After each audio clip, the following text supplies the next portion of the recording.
Bom, gente, então, mais uma vez, boa noite a todos e a todas. Estamos aqui na nossa vista de provas na disciplina de Direitos Humanos. Hoje é dia 26/11/2024.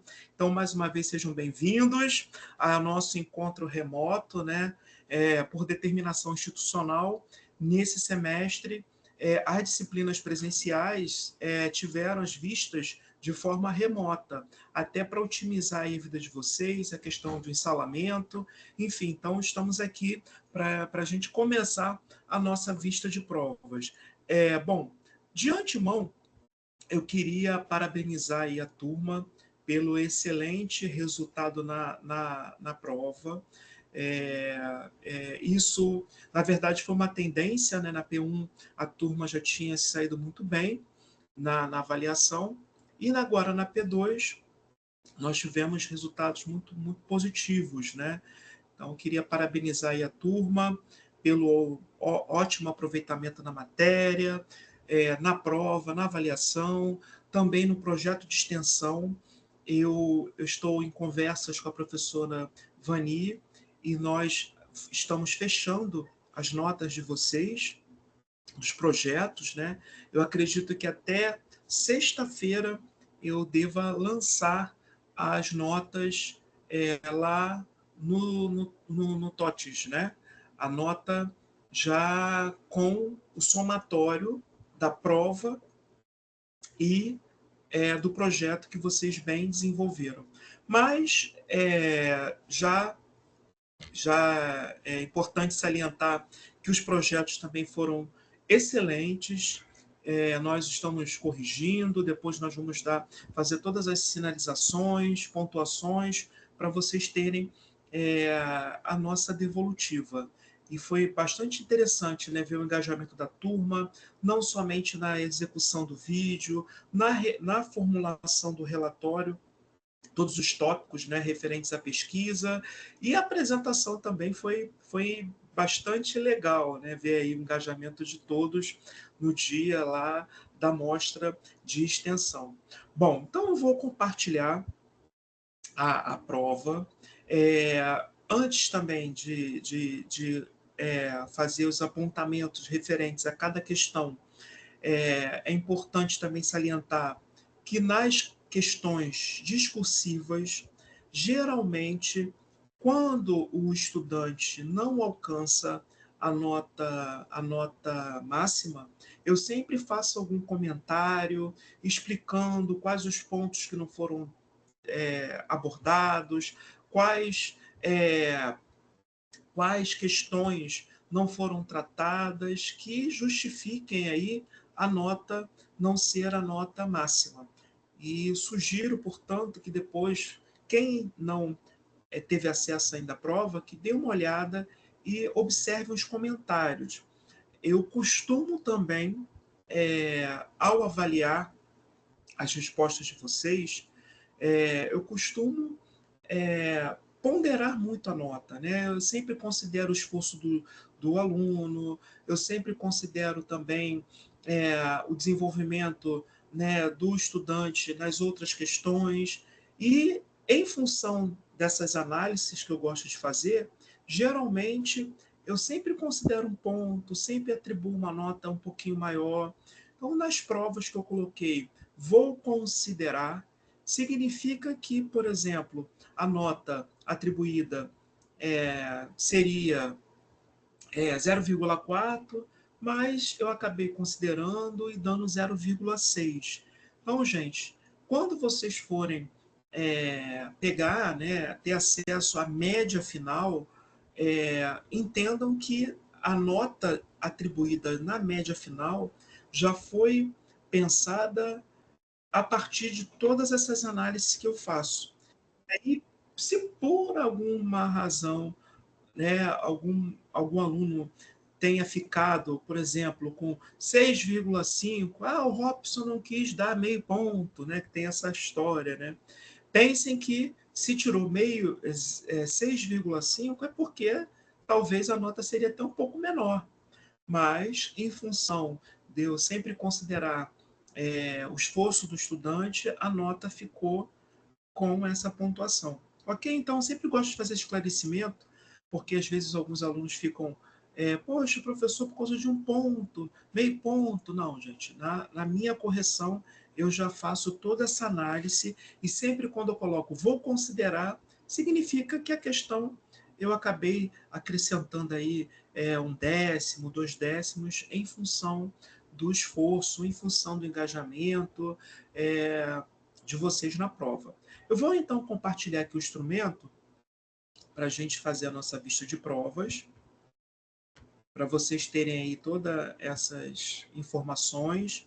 Essa aula está sendo gravada, depois eu vou colocar esse material lá no AVA, para que vocês possam ter esse registro. E depois eu também devo colocar lá no grupo da turma, né, para facilitar o acesso. Então vamos lá. Como vocês sabem, as provas são randomizadas, né? E é possível que no instrumento que vocês receberam não venha com essa sequência, mas aí depois vocês façam a conferência. Bom, primeira questão foi inspirada numa questão de vestibular.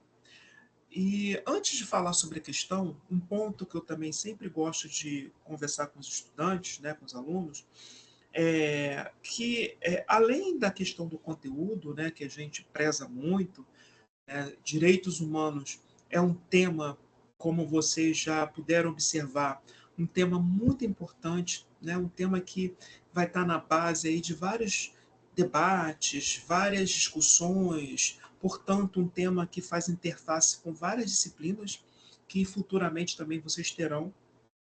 Um tema que, por conta disso, é muito cobrado em exames como o ENAD, que é um exame nacional que faz uma mensuração na aprendizagem, né, dos estudantes. Vocês não vão participar, mas até a gente já conversou muito em sala de aula, né, sobre a importância do ENAD, que de fato é um instrumento que ajuda muito não só o Ministério da Educação a observar até que ponto os cursos estão sendo realmente sérios, né? As faculdades estão sendo sérias ali na aprendizagem, então tem esse caráter mais amplo, e também uma forma da gente repensar as nossas práticas, né, e as nossas avaliações. Um instrumento muito importante. Então, direitos humanos caem no ENAD, direitos humanos caem em processos seletivos, caem em concursos públicos, por isso que também, sempre quando eu posso, eu trabalho com vocês com questões de concurso. Eu sei que alguns alunos, até no início do semestre, né, reclamaram, poxa, professor, a gente está trabalhando com questões de concurso, nossa, não, é importante que a gente já comece a dar ferramentas para que vocês possam ter para que vocês possam ter essa vivência, né? Porque concurso também, gente, tem uma parte, obviamente, muito significativa, que é a questão do conteúdo, mas muitos concurseiros acabam não se dando bem porque não tem a prática, né? Tem o conteúdo, mas não tem a prática. Por isso que eu sempre trabalho com essas questões em sala de aula, até pensando esses desafios que vocês vão enfrentar e a questão também da empregabilidade, né? Enfim, mas vamos lá, vamos que interessa, que é a nossa vista de provas, né? Primeira questão, a criação da Organização das Nações Unidas, ONU, no contexto imediato do pós-Segunda Guerra Mundial, 1939-1945, e a trajetória histórica desse organismo na segunda metade do século XX e início do terceiro milênio, é correto afirmar que, então vamos ver aqui qual a alternativa correta, é a letra D. A ONU aprovou na sua criação uma Declaração Universal dos Direitos Humanos, na qual são assegurados e defendidos os direitos de liberdade a todas as pessoas, sem distinção alguma de raça, cor, sexo, idioma, religião, opinião pública, origem nacional ou social. Então, fazendo uma rápida contextualização, na segunda parte do nosso curso, nós estudamos a formação das Nações Unidas em 1945. Nós vimos que a ONU ela surge em resposta aos horrores das duas grandes guerras que devastaram praticamente o planeta na primeira metade, né, do século XX. Uma guerra que ceifou milhares de vidas. E a ONU ela surge enquanto uma forma, né, utilizada pelos países, né, de se estabelecer um fórum no qual a paz pudesse ser almejada, né, a paz pudesse ser constituída. E no contexto das Nações Unidas, 3 anos depois, já em 1948, foi criada a Declaração Universal dos Direitos Humanos, que, como a gente estudou, é o documento mais importante na história dos direitos humanos. Então, portanto, aqui, gente, a alternativa correta é a letra D. As outras estão erradas por quê? Então, vou ler agora as alternativas falsas, né? E vou explicar por que elas estão erradas. O Conselho de Segurança, desde a sua criação, é composto por representantes de todas as nações. Então, aqui não precisa nem ler, né? O restante da, da, da frase, porque nós vimos que o Conselho de Segurança da ONU é um órgão que é composto por 15 países. Então, errada. A ONU, ao longo de sua história, não atuou na diminuição dos problemas sociais. Falso. A gente sabe que a ONU ela tem, né, tido esse engajamento, embora nem sempre é, essa questão dos direitos sociais, nem sempre isso é efetivado, mas tem se movimentado para. Então, portanto, a B está errada. A criação de dois estados, Palestina, o Estado um judeu, Israel, e outro Palestina, foi um dos grandes feitos da ONU em seu começo, quando a referida organização era composta por 30 países. Nós vimos que a ONU surgiu com 51 países. Então, essa alternativa também está errada. E a letra E, todas as alternativas estão corretas, também está errada. Segunda questão, eu me esperei aqui num concurso que ocorreu na prefeitura de Poção, lá em Pernambuco. Inclusive para o cargo aí de assistente social, né? Leia as alternativas a seguir. Então, a gente vai ler as alternativas, vamos observar quais são as corretas e as que estão erradas, e depois a gente vai observar aqui qual a alternativa que deveria ser marcada ao final, né? Então, vamos lá. Os direitos humanos tolhem o desenvolvimento de relações amistosas entre as nações. Os direitos humanos, eles não cerciam, eles não é, é, eles não têm esse poder de tolir. Pelo contrário, os direitos humanos foram pensados justamente para o fortalecimento de relações mais proveitosas, amistosas entre as nações. Portanto, essa alternativa está falsa, ela está errada. Os direitos humanos devem ser protegidos por leis nacionais e regionais. Verdadeira. Nós vimos que no contexto brasileiro, os direitos humanos foram positivados já na nossa Constituição de 1988, fundamentalmente no artigo 5º da Constituição. E, além dos direitos humanos eles estarem positivados não só na nossa Carta Magna, né, mas no nosso ordenamento, de um modo geral, a gente vai observar que também, em várias regiões, há também essa preocupação em relação aos direitos humanos. Então, portanto, a alternativa 2 está correta. Os direitos humanos são resultantes da luta histórica de indivíduos e de agrupamentos pela ampliação de direitos. Verdadeira. Nós vimos que uma das características centrais dos direitos humanos é a historicidade. Os direitos humanos, eles foram resultantes do engajamento, do envolvimento de vários indivíduos e grupos na luta pela ampliação dos direitos no transcorrer da história. Portanto, a alternativa correta é a letra C, ou seja, a segunda e a terceira estão verdadeiras e a primeira está falsa. Terceira questão. Essa aqui, galera, foi de bandeja, mas teve uma galerinha aí que, né, ficou um pouco confusa, mas de modo geral a turma se deu muito bem. Eu frisei muito em sala de aula, né, as palavras, aquelas palavrinhas bonitinhas que fazem referência aos direitos humanos. Inclusive, essa questão caiu no concurso para a Polícia Militar. Percebam, gente, como que os direitos humanos eles são cobrados em vários processos seletivos, inclusive os processos seletivos das corporações policiais. É mais um dado que vem, né, naquela minha argumentação desde sempre na disciplina, que essas ideias equivocadas em relação aos direitos humanos defendem bandidos, essas coisas que a gente escuta, né, infelizmente, ainda no senso comum, essas frases elas não correspondem à realidade, tanto que no próprio processo seletivo para a Polícia Militar, você tem aí a pauta dos direitos humanos. Então vamos lá.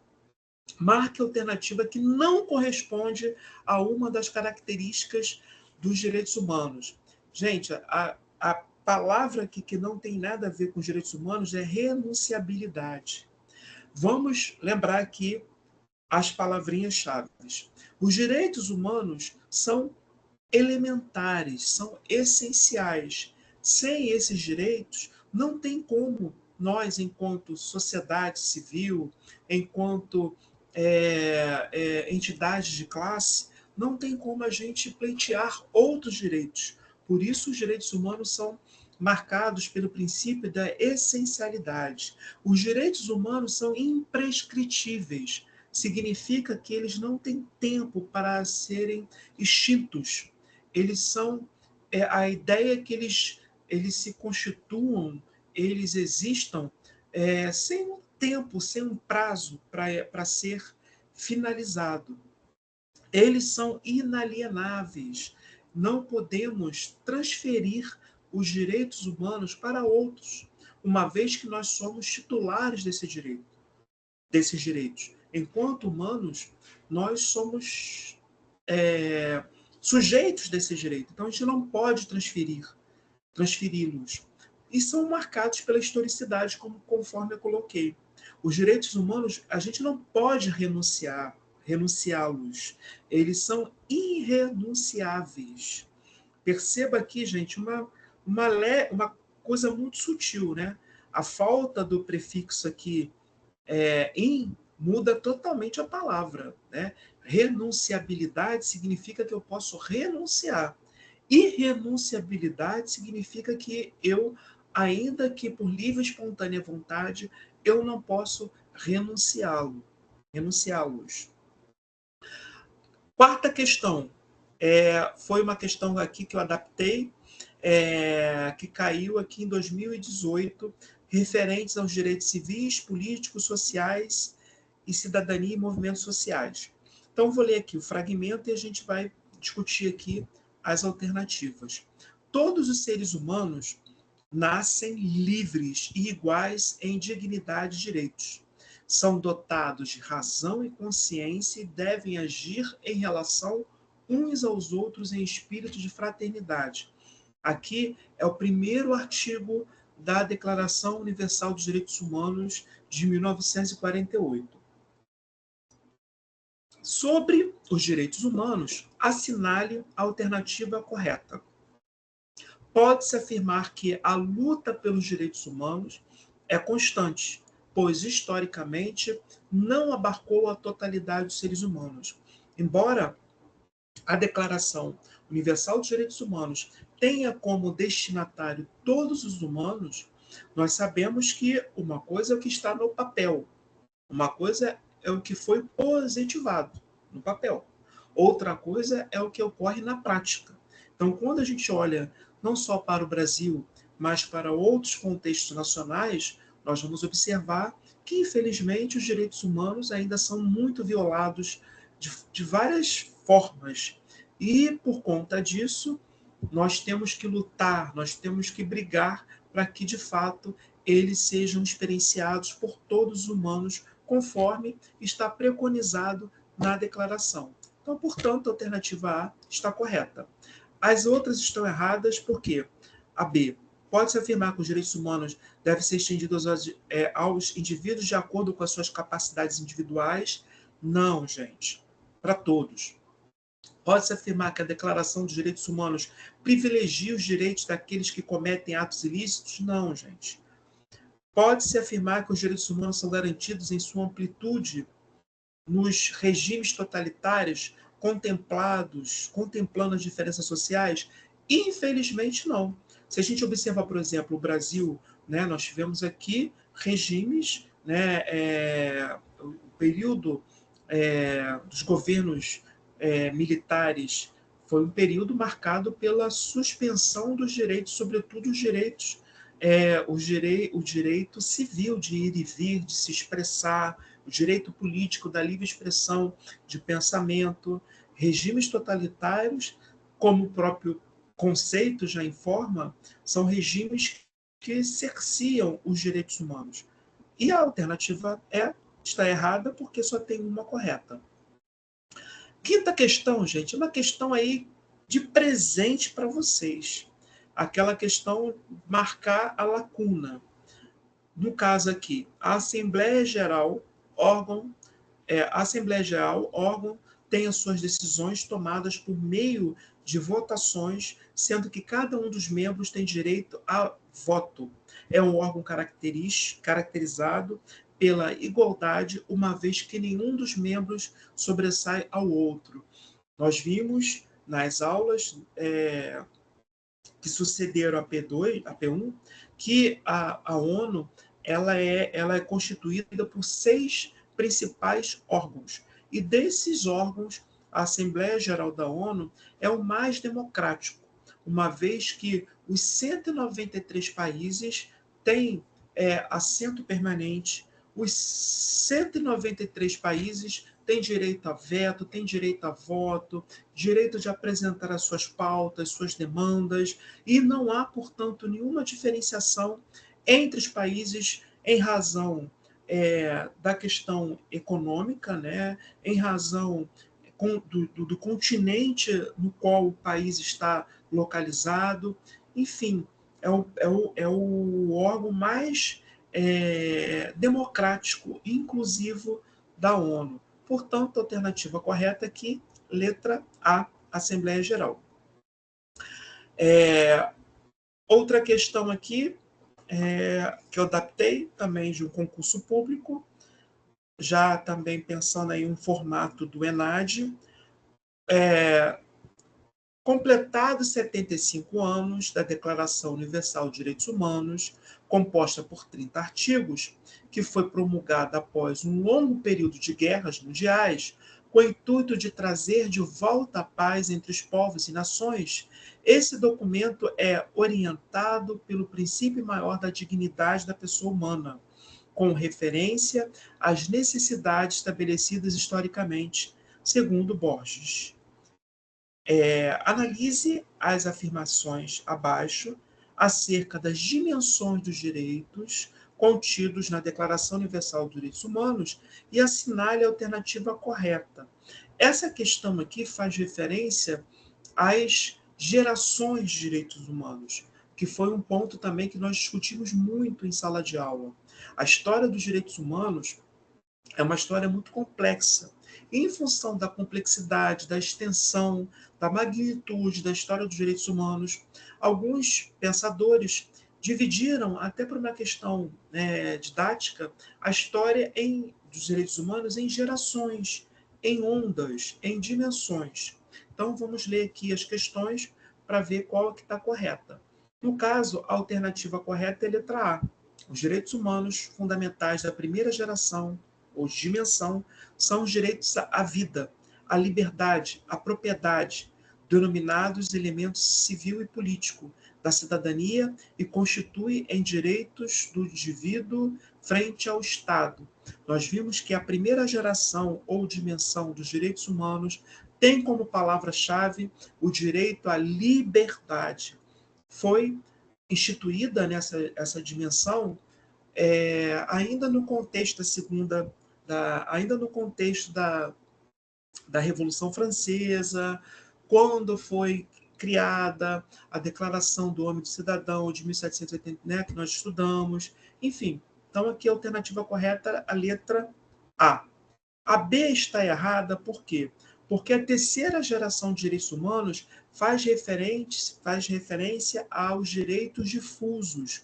E a palavra-chave que vai expressar a terceira geração é a fraternidade. Os direitos sociais foram preconizados na segunda geração.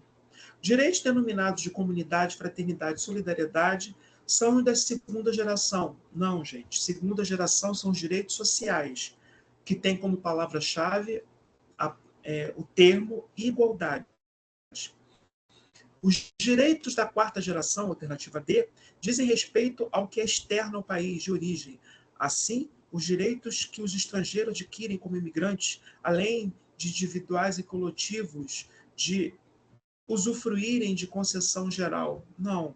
Nós vimos que os direitos da quarta geração são os direitos relacionados à tecnologia, à questão do patrimônio genético, ao direito de acesso à informação. Portanto, também essa aqui está errada. Os direitos civis e políticos dizem respeito à quinta geração. Não. A quinta geração, que supostamente seria a última geração, faz referência ao direito à paz global. Sétima questão. O termo cidadania é explicado pelo seguinte conceito: é a condição do indivíduo como membro de um Estado e portador de direitos e obrigações. Nós vimos que a cidadania, nós trabalhamos isso muito quando a gente estudou a Constituição de 1988, como que os direitos humanos foram incorporados nela, quando a gente trabalhou os direitos civis, direitos sociais, os direitos políticos. Um ponto que eu frisei muito em sala de aula, que a cidadania ela compreende direitos, mas ela também impõe algumas obrigações que nós, cidadãos, devemos ter, né, alguns compromissos, algumas responsabilidades uns com os outros em relação também ao Estado. Portanto, a alternativa correta aqui, letra B. Oitava questão. Essa questão caiu no Enem de 2017. A política de pacificação não resolve todos os problemas da favela carioca. Ela é apenas um primeiro e indispensável passo para que os seus moradores sejam tratados como cidadãos. As unidades de polícia pacificadoras, PPs, recuperaram um território que estava ocupado por bandidos com armas de guerra, substituíram a opressão de criminosos pela justiça formal do Estado. Mas, se a UPP não for seguida por escola, hospital, saneamento, defensoria pública, emprego, daqui a pouco a política de ocupação terá que ir embora das favelas por inútil, ou será obrigada a exercer a mesma opressão que o tráfico exercia para se proteger. Esse texto aqui foi apresentado em 2012. E aí é muito interessante, né, que essa questão foi de 2017, mas é um texto muito profético, né, porque foi um texto escrito quando as unidades de polícia pacificadora ainda estavam, né, se constituindo, e, infelizmente, o que o texto coloca aqui como possibilidade aconteceu. Infelizmente, as unidades de polícia pacificadora, elas, em grande medida, não tiveram sucesso porque não houve, né, um, um, um, uma ocupação social de forma substanciosa, né, nas comunidades, com hospitais, né, com escolas. Não bastou somente, né, tomar o território. Era importante também haver uma questão aí social, e o texto faz referência sobre isso, né? Bom, para o autor, a consolidação da cidadania nas comunidades carentes está condicionada à elevação dos direitos sociais. Por que aqui, galera? Aqui era uma questão mesmo de interpretação. Porque quando o texto aqui, né, o enunciado fala sobre escola, hospital, saneamento, defensoria pública. Aqui são de direitos sociais, direito à educação, à saúde, ao meio ambiente, à empregabilidade. Portanto, a alternativa correta aqui seria, no caso, a letra A, direitos sociais. Primeira questão discursiva foi uma questão que a gente trabalhou em sala de aula, né? Aqui eu apresento um texto que faz referência ao campo do serviço social e a relação que o campo do serviço social tem com os direitos humanos. E a ideia era que vocês formulassem um texto, e nesse texto vocês teriam que contemplar, primeiro, né, fazer uma síntese sobre o texto do enunciado. Era importante também aqui que vocês fizessem um resumo do tema discutido no projeto, um debate sobre direitos humanos e era importante também que vocês explicassem em que medida a atuação de vocês no projeto de extensão contribuiu na formação que vocês estão tendo. O que eu observei? De modo geral, as notas foram muito boas. Os colegas que não tiveram nota máxima foram os colegas que deixaram em aberto algum desses pontos que eu acabei de mencionar. E aí, na prova, eu fiz essa chamada, né? Eu fiz essa pontuação. Olha, não obteve a nota máxima porque não discutiu direitos humanos, não teve a nota máxima porque não fez uma relação com o serviço social, enfim. Mas, de modo geral, foi uma questão muito bem desenvolvida, que vocês relacionaram a disciplina, a formação e o projeto de extensão que vocês fizeram, né? A última questão discursiva, eu apresento aqui um texto que faz referência às populações indígenas brasileiras, e a ideia era que vocês, a partir desse texto e a partir das discussões em sala de aula, vocês formulassem um texto, uma redação, com esse tema, a importância da educação indígena na perpetuação dos povos originários no Brasil. Então, de modo geral, o que seria interessante aqui vocês responderem? Era importante aqui vocês colocarem que as populações indígenas no Brasil quase foram extintas em função do tipo de colonização que foi implementada aqui no nosso país, e também depois, né, no período imperial, não houve nenhuma política de forma eficaz, alguma política, né, que fosse realmente, que pudesse reaver os direitos dos povos indígenas. Isso começa a mudar a partir da Constituição de 1988, a partir desse marco que nós temos na nossa histórica jurídico, foram criadas legislações protetivas indígenas, inclusive algumas legislações que falam sobre a importância da educação indígena. E aí seria interessante vocês falarem, né, que a educação indígena ela é relevante na manutenção, na perpetuação das tradições indígenas, porque povo sem memória, povo sem referência, é um povo que está fadado a ser, a deixar de existir. Enfim, então era importante aqui vocês falarem da relevância da educação indígena como um instrumento de garantia, de continuidade dessas populações dos nossos povos tradicionais. Ok? Beleza? Dúvidas? Dúvidas? Essa prova foi boa. Também acho, galera. Foi muito. Foi Gostei. boa.